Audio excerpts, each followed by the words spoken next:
When you hear the word computer, maybe you think of something like a beefy gaming desktop with flashing lights, or maybe you think of a slim and sleek laptop. These fancy devices aren't what people had in mind when computers were first created. To put it simply, a computer is a device that stores and processes data by performing calculations. Before we had actual computer devices, the term computer was used to refer to someone who actually did the calculation. You're probably thinking that's crazy talk. My computer lets me check social media, browse the internet, design graphics. How can it possibly just perform calculations? Well, friends, in this course, we'll be learning how computer calculations are baked into applications, social media, games, etc., all the things that you use every day. But to kick things off, we'll learn about the journey computers took from the earliest known forms of computing into the devices that you know and love today. In the world of technology, and if I'm getting really philosophical in life, it is important to know where we've been in order to understand where we are and where we are going. Historical context can help you understand why things work the way they do today. Have you ever wondered why the alphabet isn't laid out in order on your keyboard?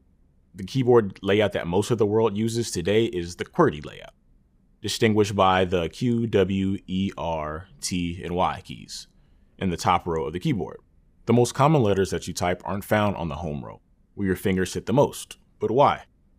There are many stories that claim to answer this question. Some say it was developed to slow down typists so they wouldn't jam old mechanical typewriters. Others claim it was meant to resolve problems for telegraph operators. One thing is for sure, the keyboard layout that millions of people use today isn't the most effective one. Different keyboard layouts have even been created to try and make typing more efficient. Now that we're starting to live in a mobile-centric world with our smartphones, the landscape for keyboards may change completely. My typing fingers are crossed. In the technology industry, having a little context can go a long way to making sense of the concepts you'll encounter. By the end of this lesson, you'll be able to identify some of the most major advances in the early history of computers. Do you know what an abacus is? It looks like a wooden toy that a child would play with, but it's actually one of the earliest known computers. It was invented in 500 BC to count large numbers. While we have calculators like the old reliable TI-89s or the ones in our computers, the abacus is actually still used today. Over the centuries, humans built more advanced counting tools, but they still required a human to manually perform the calculations. The first major step forward was the invention of the mechanical calculator in the 17th century by Blaise Pascal. This device used a series of gears and levers to perform calculations for the user automatically. While it was limited to addition, subtraction, multiplication, and division for pretty small numbers, it paved the way for more complex machines. The fundamental operations of the mechanical calculator were later applied to the textile industry. Before we had streamlined manufacturing, looms were used to weave yarn into fabric. If you wanted design patterns on your fabric, that took an incredible amount of manual work. In the 1800s, a man by the name of Joseph Jacquard invented a programmable loom. These looms took a sequence of cards with holes in them. When the loom encountered a hole, it would hook the thread underneath it. If it didn't encounter a hole, the hook wouldn't thread anything. Eventually, this spun up a design pattern on the fabric. These cards were known as punch cards. And while Mr. Jacquard reinvented the textile industry, he probably didn't realize that his invention would shape the world of computing and the world itself today. Pretty epic, Mr. Jacquard, pretty epic. Let's fast forward a few decades and meet a man by the name of Charles Babbage. Babbage was a gifted engineer who developed a series of machines that are now known as the greatest breakthrough on our way to the modern computer. He built what was called a difference engine. It was a very sophisticated version of some of the mechanical calculators we were just talking about.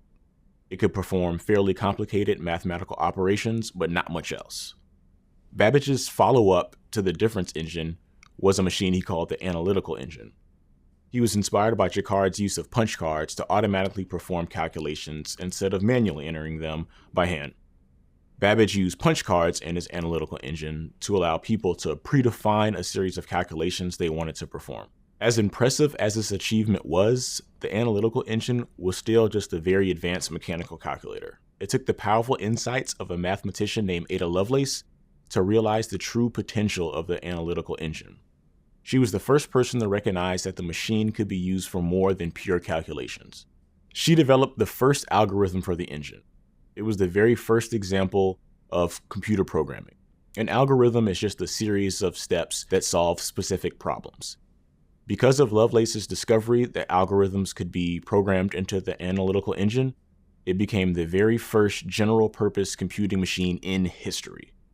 And a great example that women have had some of the most valuable minds in technology since the 1800s. We've covered a lot of ground already, learning about how primitive counting devices like the abacus evolved into huge, complex devices like the analytical engine, proof that there was life before social media. In the next video, we'll learn about how these mechanical machines made the leap into modern computing.